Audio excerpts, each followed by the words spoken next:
सांसद राजेश रंजन उर्फ पप्पू यादव ने प्रेस वार्ता करते हुए कहा कि कोसी और सीमांचल को बाढ़ से बचाना पहली प्राथमिकता है। उन्होंने कहा कि हर साल इस इलाके के लोग बाढ़ की मार झेलते हैं, इसलिए यहां बहुउद्देशीय उच्च बांध बनाना अनिवार्य है। सांसद ने कहा कि सप्त कोसी बांध परियोजना को लेकर केंद्र सरकार की ओर से लेटर भी जारी किया गया है। इसको लेकर भारत सरकार और नेपाल के बीच समझौता के अनुसार परियोजना का DPR तैयार करने की कवायद की जा रही है।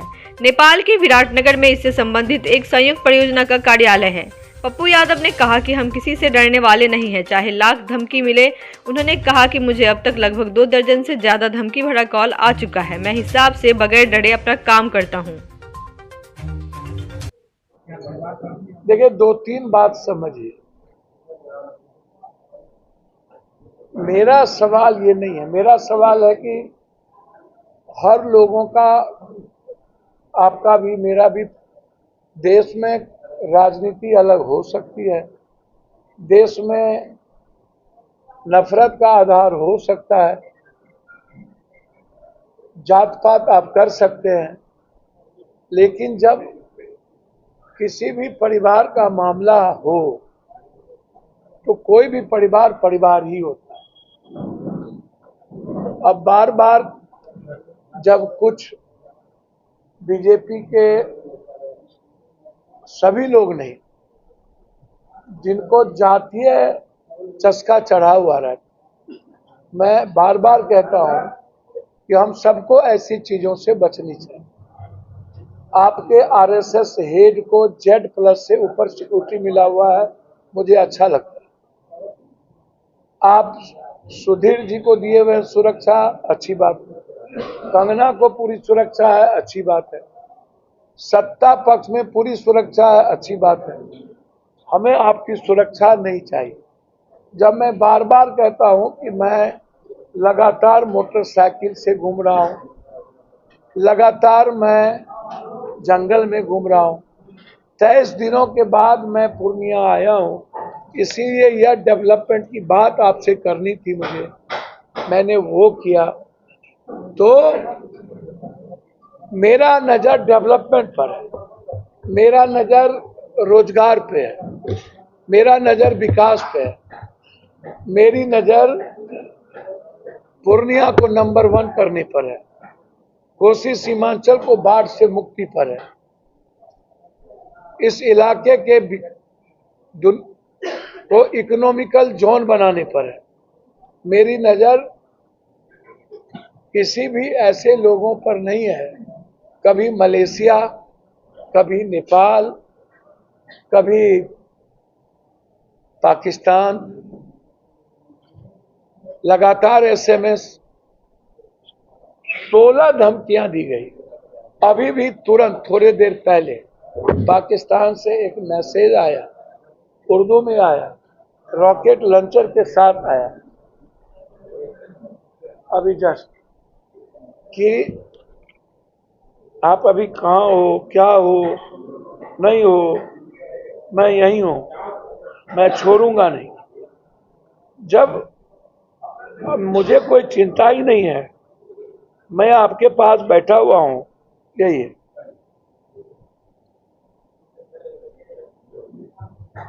ये अभी जस्ट 1 घंटा पहले आया कि मैं पाकिस्तान में हूँ, मैं तुम्हें मारूंगा ही, छोड़ो, तुम्हारी सरकार हमारी कुछ नहीं बिगाड़ सकती। तो मैं DG को, सबको, इसके पहले भी सारे SMS मैंने भेजे, ये सारे SMS सभी को, लगातार SMS, लगातार फोन, और तो मैंने कई बार कहा कि मेरी किसी से दुश्मनी नहीं है, लेकिन हमें सच्चाई बोलने, सच्चाई के बारे में लोगों को जानकारी देने में कोई नहीं रोक सकता, और न मैं रुकूंगा। जो सच है उसको बोलूंगा। जब 23 दिनों से मैं जंगल मोटरसाइकिल से, चाहे लुइस मरांडी जी हो, चाहे कोई भी हो, मैं जब खाक छाड़ के मैं घूम रहा हूं, तो आप जरा हमको बताइए मैं कहाँ जा रहा हूँ। मैं महाराष्ट्र गया चुनाव प्रचार में 2 दिन, डर नहीं है, लेकिन जांच तो चाहूंगा ना। मैं हाईकोर्ट गया हुआ हूं, हाईकोर्ट में मैं दिया हुआ हूं कि सरकार गंभीर नहीं है। हाईकोर्ट ने पूछा है, पटना हाईकोर्ट।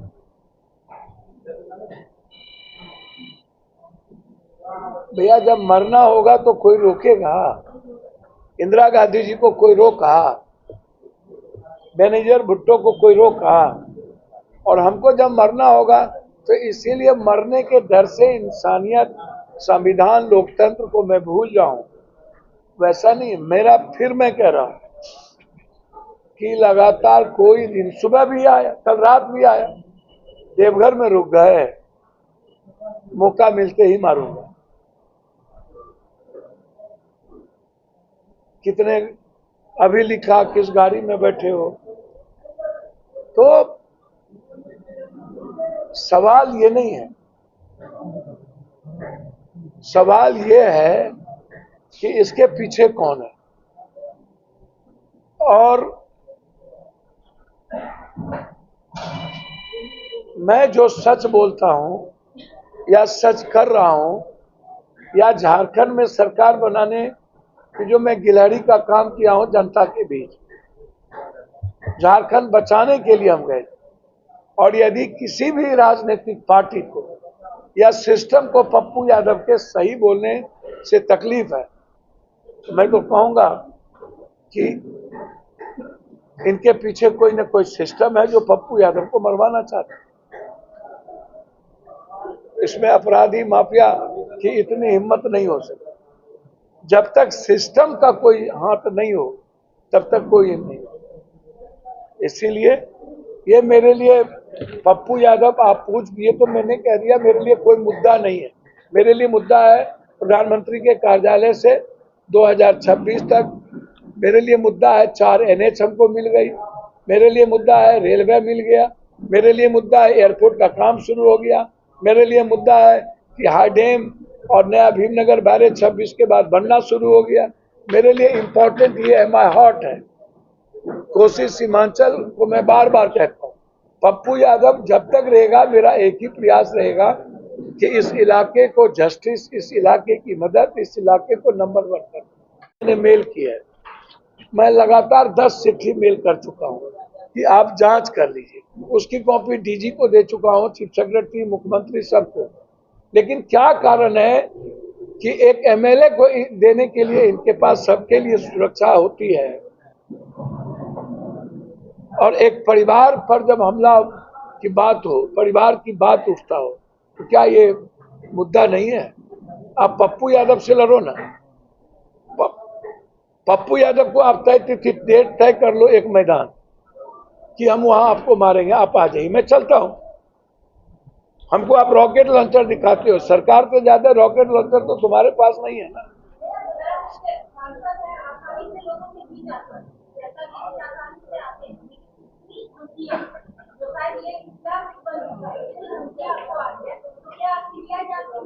नहीं ना, मैंने तो हाईकोर्ट से पूरी, अभी भी मैंने जो चिट्ठी लिखी है कई बार, इस कार्यालय के 1734 अभी चिट्ठी, बड़े लेवल पर मैंने सारे चीजें मैंने लिए, एक एक चीज मैं आधी चिट्ठी, ये सारे मेरे बेटे का फोटो लगा करके भेजना, सारी चीजों मैंने एक एक चीजों को मैंने भेजा। ये सारा SMS, एक एक SMS के साथ मैंने अभी जो आया 5 दिनों के अंदर, और डेली लगातार ये सारे SMS, ये सारे क्यों हाथ पर हाथ धरी बैठी हुई, ये सारे नंबर, सारे नंबर, सारे आप एक तो किसी जगह जाके उठा के लाए, जो वो भी कहीं ना कहीं है इन भर, चुप क्यों? लेकिन उसके बाद 15 धमकियां, उसके पहले 7 धमकियां, तो इसका मतलब है कि कोई ना कोई इसके पीछे पप्पू यादव को खत्म करना चाहती है। तो मुझे कोई आपत्ति नहीं है। 27 तारीख से लोकसभा है, मेरी जिम्मेदारी है झारखंड और बिहार के आम लोगों की बात करना, वो आपको पता चल जाएगा। सदन नहीं चलेंगे, मैंने पहले भी आपको कह दिया, ये मुद्दा मेरे लिए इम्पोर्टेंट नहीं है। मेरे मुद्दे इम्पोर्टेंट ये हैं, ये मेरे लिए हाईडेम मुद्दा है, मेरे लिए पूर्णिया को इलाके को बाढ़ से बचाना मुद्दा है। तो आपके सामने प्रधानमंत्री ने चिट्ठी भेजा, इसीलिए आप बेफिक्र रहें, आप चिंता ना करें। सरकार की तरफ से सुरक्षा को लेकर अभी तक क्या क्या कदम? भैया मुझे नहीं पता सरकार क्या करती है क्या नहीं करती है। एसपी साहब, मैं भीख नहीं मांगूंगा। एक दूसरी चीज, सिस्टम को पप्पू यादव से यदि डर है कि मैं सही ना बोलूं और मनमानी करने दूं, मुझे लगता है मैं नीतीश कुमार जी को एक बात याद दिला देना चाहता हूं। पहली बार नीतीश कुमार जी जब मुख्यमंत्री बने थे तो उसमें सबसे बड़ा रोल पप्पू यादव का, जिसमें लालू जी और साहबुद्दीन साहब पाटलिपुत्रा होटल में हमसे लड़ गए थे, और मैं हमेशा उनका रिस्पेक्ट करता हूं। लेकिन जो लोग बड़ी बड़ी बात करते हैं, उनके नीचे जो लोग हैं, जो मेडिकल घोटाले में इस बार फंसे हैं, पदाधिकारी लगातार चाहते हैं कि पप्पू यादव खत्म हो या पप्पू यादव इन्वॉल्व। तो मैं मरना पसंद करूंगा, इन्वॉल्व तो जवाब नहीं दूंगा। गोबर पर मैं घी नहीं डालता, लेकिन मैं बीजेपी या अन्य किसी ऐसे लड़कों से मैं आग्रह करूंगा जो गलत टिप्पणी करते हैं, इससे जातीय क्वेश पैदा होगा यदि मैं कोई जवाब दूं। मुझे आग्रह है कि गलत टिप्पणी ना करें, आप वैचारिक बात करें। और फिर मैं कह रहा हूं, सुरक्षा तय करना सरकार की जिम्मेदारी है कि कंगना को कितना मिलेगा, एक एमएलए को, सत्ता पक्ष को कितना मिलेगा और विपक्ष को नहीं मिलेगा। जब हेमंत सोरेन और राहुल गांधी इनके टारगेट पर है, मारने के टारगेट पर, उन्होंने उस दिन हेलीकॉप्टर रोक के राहुल गांधी को एक साजिश के तहत किया। हेमंत सोरेन को डेली मारने का प्रयास किया जा रहा है। तो विपक्ष को ये खत्म करने का जो साजिश है, ये बड़ा विचित्र है। इस पर क्या मैं कह सकता हूं। बस मैं इतना कहूंगा कि मैं निश्चिंत हूं, मैं डरता नहीं हूं, मैं लगातार काम करूंगा। मैं अभी सिल्लीगुड़ी जा रहा हूं, फिर सुबह मैं काम करूंगा, 3-4 कार्यक्रम है। मैं 27-25 से हाउस है, और हाउस का मतलब है पप्पू यादव बिहार और झारखंड की आवाज।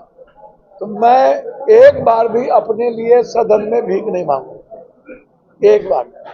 आप उठा के देखिए, सवाल नहीं हो। पप्पू यादव का महत्व है आम आदमी के, मेरी सुरक्षा आम आदमी ही कर सकता, इसलिए मेरे लिए वो मैटर ही नहीं है। लेकिन बस मैं आग्रह करूंगा सरकार से कि जिस तरीके की परिवार की बात उन्होंने की है, हम जरूर चाहेंगे कि परिवार की सुरक्षा। आप कैसा रहा ट्विटर के कमेंट पे? जी, ट्विटर पे कमेंट के ऊपर था, कैसा रहा अभी जो आप ट्विटर के कमेंट